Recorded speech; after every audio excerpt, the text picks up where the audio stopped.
Pernah kepikiran nggak? Gimana sih cara kita ngejelasin sesuatu yang lagi bergerak? Kedengarannya simpel ya, tapi dalam fisika, ini tuh dasar dari segalanya. Hari ini, kita bakal bedah konsep-konsep paling dasar yang kita pakai buat ngedeskripsiin gerak. Kita bakal pindah dari sekedar intuisi sehari-hari ke cara ngelihatnya secara presisi dan ilmiah. Mungkin Anda mikir udah tahu apa itu gerak, tapi setelah bahasan singkat ini, Anda bakal ngelihatnya dengan cara yang sama sekali baru. Oke, kita mulai langsung ya dengan satu pertanyaan buat Anda. Apakah Anda sedang bergerak saat ini juga? Mungkin Anda lagi duduk santai, tapi jawaban dari sudut pandang fisika bisa jadi bakal bikin Anda kaget. Jawabannya ya tergantung.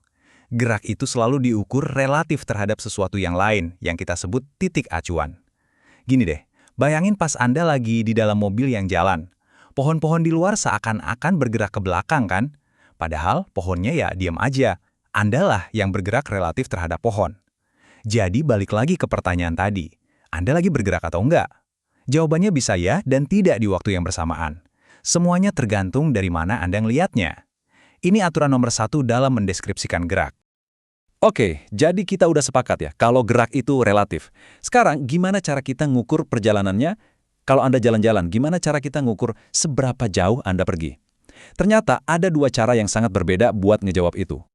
Yang pertama, yang paling gampang kita pahami, itu namanya jarak. Anggap aja, ini kayak odometer di mobil. Dia bakal nyatet setiap meter yang Anda lewatin, nggak peduli Anda belok kemana aja. Kalau Anda jalan ke warung, terus balik lagi, jaraknya itu ya perjalanan ke sana, ditambah perjalanan pulang. Setiap langkah dihitung. Nah, terus ada yang namanya perpindahan. Kalau di fisika, cara ngelihatnya lebih efisien. Perpindahan itu nggak peduli sama jalan berliku yang Anda ambil. Dia cuma peduli dua hal. Anda mulai di mana, dan Anda selesai di mana. Ini tuh kayak garis lurus, seakan-akan ditarik pakai penggaris. Dari titik awal ke titik akhir. Titik, udah gitu aja. Biar gampang, kita pakai contoh yang jelas banget ya. Bayangin Nusa dan Rara jalan kaki ke sekolah, jaraknya 100 meter. Pas nyampe, mereka sadar ada barang yang ketinggalan, jadi harus langsung balik lagi ke rumah. Coba kita analisis perjalanan mereka. Oke, kita bedah bareng-bareng ya. Buat jarak, kita tinggal jumlahin aja setiap langkahnya. 100 meter ke sekolah, ditambah 100 meter lagi pas balik ke rumah. Gampang. Tapi buat perpindahan, pertanyaannya beda. Mereka mulai di mana dan berakhir di mana? Mereka mulai di rumah dan mereka berakhir di rumah juga. Jadi, total jarak yang mereka tempuh itu 200 meter. Simpel kan? Setiap langkah dihitung. Pasti capek tuh mereka. Tapi, ini nih bagian yang kerennya. Perpindahan total mereka adalah 0 meter. Betul, 0. Walaupun mereka udah jalan 200 meter dan badannya pegel-pegel, menurut fisika, mereka itu nggak pindah sama sekali. Karena mereka berakhir di titik yang sama dengan titik awal mereka. Nah, perbedaan inilah yang jadi inti kenapa dua istilah ini penting banget. Oke, kita udah bahas seberapa jauh. Sekarang kita bahas seberapa cepat. Biasanya kita cuma pakai kata cepat. Tapi di fisika, lagi-lagi ada bedanya. Yuk kita lihat apa itu kelajuan versus kecepatan. Kelajuan itu ya yang kita semua udah paham. Itu angka di speedometer mobil Anda, 50 km per jam. Udah. Dia nggak peduli Anda lagi jalan ke utara, selatan, atau muter-muter. Pokoknya cuma angka atau nilai. Nah, di fisika, ini kita sebut besaran skalar.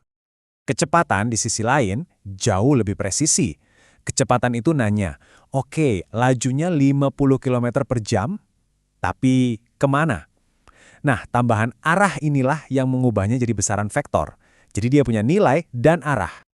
Jadi intinya gini, kalau Anda petugas pengatur lalu lintas udara, informasi kelajuan pesawat 500 km per jam itu hampir nggak ada gunanya. Tapi kecepatan 500 km per jam ke arah timur, nah itu informasi krusial yang bisa mencegah tabrakan. Dalam sains dan rekayasa, arah itu penting banget.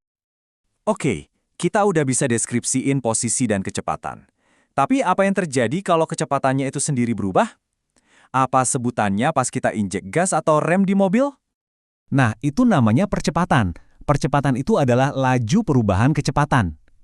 Uniknya, dalam fisika, melambat pun masih disebut percepatan, cuma percepatannya negatif. Kalau bahasa sehari-hari, ya kita sebutnya perlambatan. Yuk kita lihat contoh nyata. Idrisi lagi naik motor. Dia mulai dengan kecepatan 5 meter per detik, terus dia ngerem selama 12 detik, dan kecepatan akhirnya jadi 2 meter per detik. Gimana cara kita ngitung perlambatannya? Buat nyelesain ini, kita kumpulin dulu data yang kita punya. Kita tahu kecepatan awalnya 5 meter per detik, kecepatan akhirnya 2 meter per detik, dan waktunya 12 detik. Rumus percepatan itu sebenarnya simple. Perubahan kecepatan dibagi waktu yang dibutuhin buat berubah. Jangan pusing dulu lihat rumusnya. Sebenarnya ini cuma 3 langkah simpel kok. Pertama, kita cari perubahan kecepatannya dulu Idrisi. Artinya, kecepatan akhir dikurangi kecepatan awal. Kedua, kita kan udah tahu waktunya, 12 detik. Terakhir, tinggal kita bagi aja perubahan kecepatan tadi dengan waktunya. Yuk, kita masukin angkanya. Dan dapat deh jawabannya, negatif 0,25 meter per detik kuadrat. Tanda negatif itu kuncinya, itu ngasih tahu kita kalau dia lagi melambat. Dan satuan meter per detik kuadrat itu artinya setiap detik kecepatannya berkurang sebesar 0,25 meter per detik. Kelihatan kan betapa presisinya bahasa ini? Jadi kita udah ngomongin jarak, perpindahan, kelajuan, kecepatan, dan percepatan. Terus kenapa sih kita harus repot-repot pakai semua definisi yang spesifik ini? Oke, kita rangkum ya. Relativitas, jarak versus perpindahan, kelajuan versus kecepatan, dan percepatan. Ini bukan cuma daftar kosakata. Anggap aja ini semua alfabetnya bahasa gerak.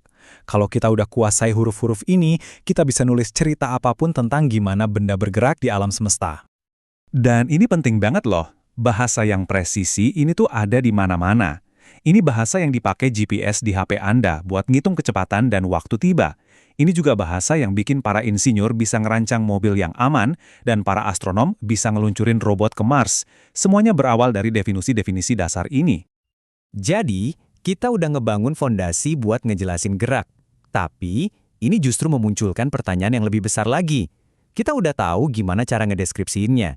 Tapi, kita belum nyentuh kenapa benda-benda itu bergerak. Apa sih yang menyebabkan adanya percepatan? Pertanyaan itu ngebawa kita ke konsep raksasa berikutnya di fisika. Gaya. Tapi, itu cerita buat lain waktu.